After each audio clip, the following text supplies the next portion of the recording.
Namaskar, myself Saurabh Srivastava, Assistant Professor, School of Management Sciences, Varanasi. Welcome you to my channel Anusandhan, and this is my new series of videos related to business law. And in this video, I am going to discuss about Indian Partnership Act 1932. Already in previous two videos related to Indian Partnership Act 1932, I have discussed the basic concept of the partnership and essential element of partnership, classification of partnership, merit and demerits of the partnership, as well as some terms related to the partnership. In this video, I am going to discuss about types of partner. Types of partner, it is very important topic as per your examination point of view. In different books, you will get different kind of classification, but these are some basic classification. If you will be able to understand these 5, then you will understand the each and every classification of the partners. Let's start. There are 5 types of partnership I am going to discuss. The first one is actual partner, second one is sleeping partner, third one is nominal partner, fourth one is profit only partner, and the last one is sub partner. Let's start with the first one. The first one is actual partner. Actual partner, it is also called active partner. This partner is very important for the firm because he takes active part in a business. He takes active part in a business. तो ये सबसे important, this partner is play very significant role for the firm because already I told you he takes active part in the business of the firm. ये active होता है, capital भी लगाता है. देखिए यहाँ पे लिखा हुआ है कि active part, he takes active part and he is also liable for third party. Firm के किसी भी एक्ट के लिए, जैसे कस्टमर हुआ या कोई गवर्नमेंट एजेंसी हो गई, तो जहां भी आप काम कर रहे हैं तो आप फर्म के किसी भी एक्ट के लिए active partner is liable and he is also contributed the capital and sharing the profit and at the time of retirement. At the time of retirement of the active partner, the public notice is required. जब भी active partner retirement लेता है या retire किया जाता है तो एक पब्लिक नोटिस दी जाती है, न्यूज़पेपर में पब्लिक नोटिस आती है.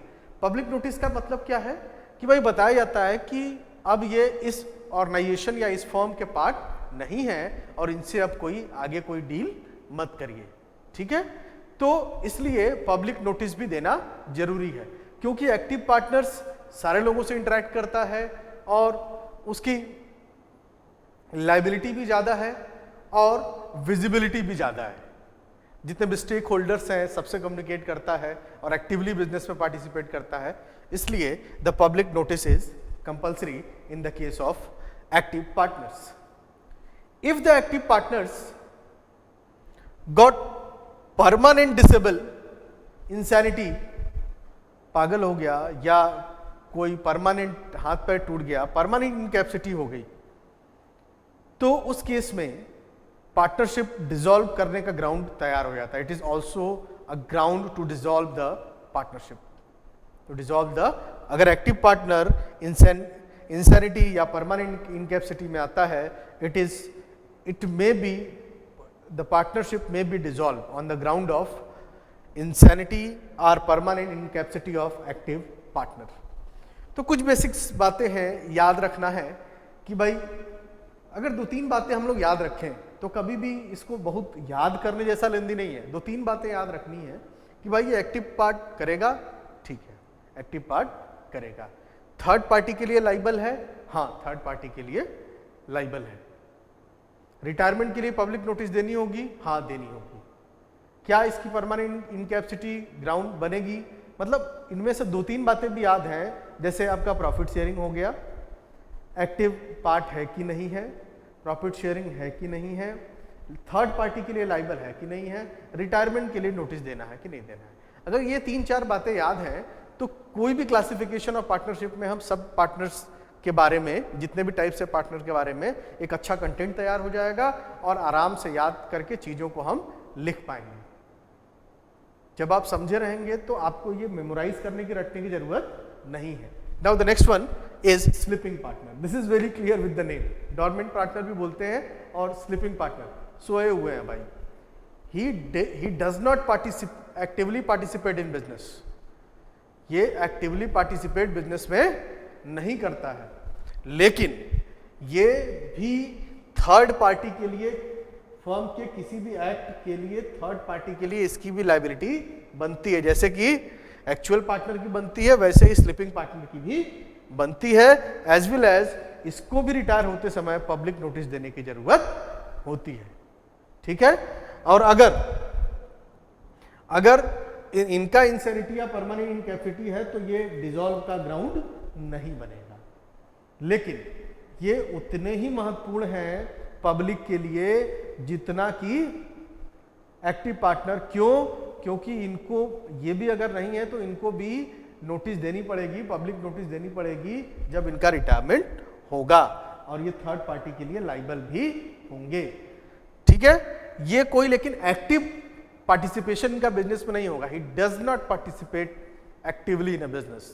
तो this is about sleeping partner. And the next one is the nominal. Again this is very clear with the name, nominal, केवल नाम के लिए। This kind of partner not having any actual interest in your business. आपके इस firm के business में इनका कोई एक्चुअल इंटरेस्ट नहीं है। ही lands his name, he lends his name only for the sake of given the name।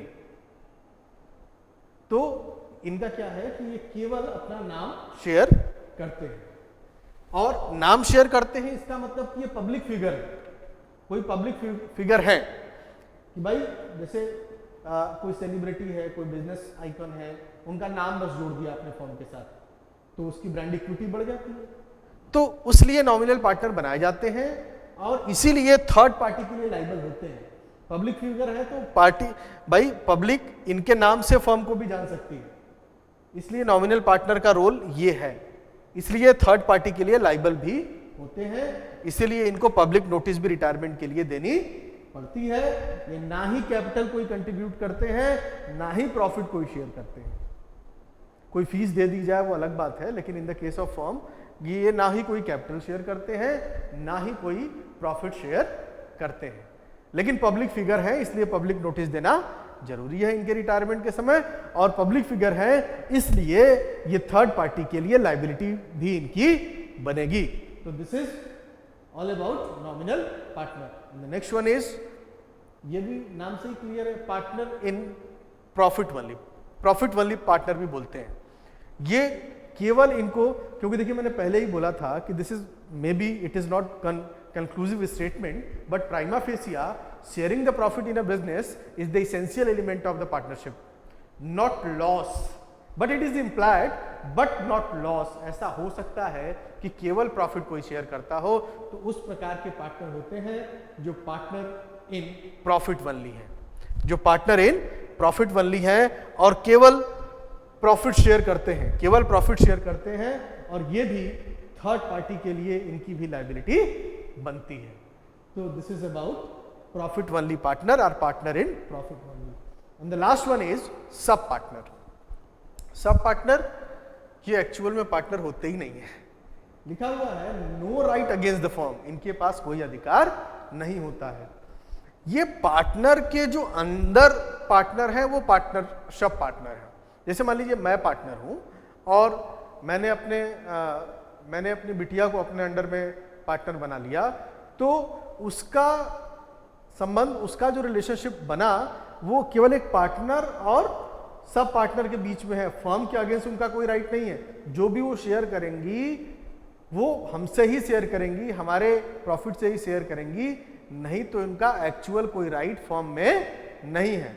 Partner के under में कोई पार्टनर हो जाए तो उसको हम सब पार्टनर बोलते हैं।